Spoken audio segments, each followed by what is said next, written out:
अपनी नाकामयाबियों को छुपाने के लिए स्टेटहुड की बात करते हैं। अदरवाइज सिर्फ लॉ एंड ऑर्डर छोड़ के बाकी जितनी भी पावर्स हैं वो सारी चीफ मिनिस्टर के पास हैं। उनको पावर यहाँ इस्तेमाल करना नहीं आ रही है, वो काम करने की नीयत नहीं रखते। मेरे को लगता है उनका जो बोलने का हाव भाव था, जो काम करने का तरीका, वो बिल्कुल अपने पिताजी राणा साहब के ऊपर था।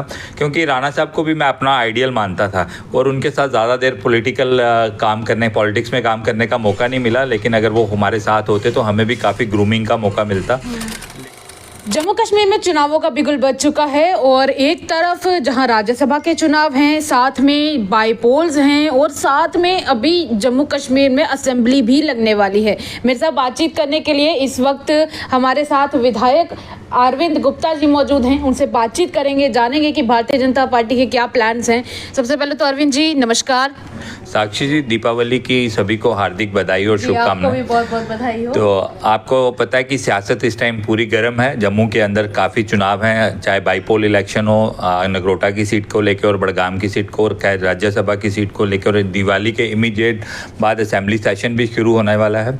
असेंबली सेशन में काफ़ी मुद्दे रहने वाले हैं जम्मू की डेवलपमेंट को लेकर, क्योंकि जम्मू में पीछे जी फ्लड के अंदर जो पोजीशंस आई, लोगों को अभी तक कोई भी रिलीफ वगैरह, जो लोगों को उम्मीद थी कि हमें कोई रिलीफ मिलेगा, इवन कि लोगों को यहाँ पे पूछने कोई नहीं आया। और जो अपनी बड़गाम और अपने नगरोटा की सीट है, मेरे को लगता है कि इस बारी भारतीय जनता पार्टी जो एक फिगर थी 29 से 30 तक जाने का, वो सफ़र भारतीय जनता पार्टी शुरू कर चुकी है। जो नगरोटा वाली सीट है उसमें मेरे को लगता है कि हम कहीं पे भी कोई कंटेस्ट है नहीं है। वो हमारी बिटिया जो दिव्यानी राणा है, वो सीट वो अच्छे मार्जिन से, हम पहले वाला जो इलेक्शन था हमने 30,000 वोटों से जीता था, तब राणा साहब थे। और लोगों का जो प्यार उस दिन मैंने जो रैली में देखा, जो लोगों में उत्साह था उस बिटिया को लेके, मेरे को लगता है कि वो मार्जिन भी ज़्यादा रहेगा। उसी सीट पर तो हर्षदेव जी भी उतरे हुए हैं साथ में, और आम आदमी पार्टी भी अब वहाँ पर उतर चुकी है। क्या लगता है, चांस है उनका? मेरे को लगता है कि मैंने जैसे आपको पहले भी कहा, वो सिंगल साइडेड मुकाबला है। उस बिटिया का लोगों को पूरा आशीर्वाद है। और राणा साहब ने जो काम किया था उस कॉन्स्टिट्यूंसी का, क्योंकि इतिहास में नगरोटा सीट ऐसी थी जब भारतीय जनता पार्टी एक विधायक था, तो वो सबसे सीट हमारे लिए वो बड़ी प्रायोरिटी सीट है। मेरे को लगता है कि एक अच्छा रिजल्ट आएगा। और राज्यसभा में हम 3 सीटों पे कंटेस्ट कर रहे हैं। जो एक सीट है जो उसमें तो हमारा ऑलमोस्ट कंफर्म है। दूसरी सीट के लिए भी हम तैयारी कर रहे हैं कि कंटेस्ट करके हम दिव्यानी राणा की अगर बात करें तो कहा जा रहा है कि दिव्यानी राणा में उनके पिता की छवि झलकती है। तो आपको भी ऐसा ही लगता है कहीं ना कहीं? क्योंकि देखिए, आप इस पार्टी में भी काफ़ी समय से हैं और पॉलिटिक्स के क्षेत्र में भी आप काफ़ी समय से हैं, तो क्या आपको उनमें वही छवि दिखाई देती जिस तरह की बातें की जा रही कि सेम छवि है पिता वाली? दिव्यानी के लिए मैं अपनी बिटिया के लिए बोलूं तो उसको सीट कभी नगरोटा की खाली हुई नहीं। उसका दिव्यानी जी के सिर से उनके पिताजी का हाथ ज़रूर चले गया, लेकिन वो 11 महीने से लगातार नगरोटा के बीच में थी।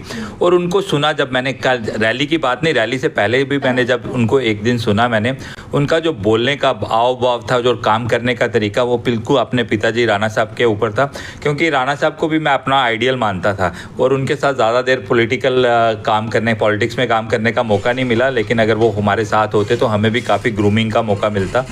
लेकिन हमारे पारिवारिक संबंध होने से, लेकिन पॉलिटिकल, क्योंकि मैं भी पहली बार जीत के आया था, तो मेरे को भी लगता था कि एक ऐसा व्यक्ति हो जिसको हम अपना आइडियल मान के चलें। और उस बेटी में एक राणा साहब की छवि दिखती है और उसका काम करने का तरीका, और लोगों ने जो उस दिन प्यार, और जो क्या माताएं, क्या बहनें, क्या बुजुर्ग, क्या हर परिवार, उन्होंने जैसे बोला कि उनके पिता के पास जो काम करने के लिए आता था, वो उनकी जाति और उसका वो नहीं पूछते थे, नाम नहीं पूछते थे, वो बोलते थे काम बताओ। वैसे ही मेरे को लगता है कि ये बिटिया भी उसी तरह, एक जो हमारे पास वुमेन एम्पावरमेंट की हम बात करते हैं, एक जो महिला में एक अच्छा चेहरा जो भारतीय जनता पार्टी को आगे लेके जाएगा, एक नया चेहरा दिव्यानी राणा के रूप में हमारे सामने आया है। बडगाम नॉमिनेटेड एरिया है, तो कहीं ना कहीं भारतीय जनता पार्टी के लिए चैलेंज रहने वाली है वो सीट। क्या लगता है, भारतीय जनता पार्टी बडगाम की सीट पे अपना कमल खिला पाएगी, इतिहास बना पाएगी?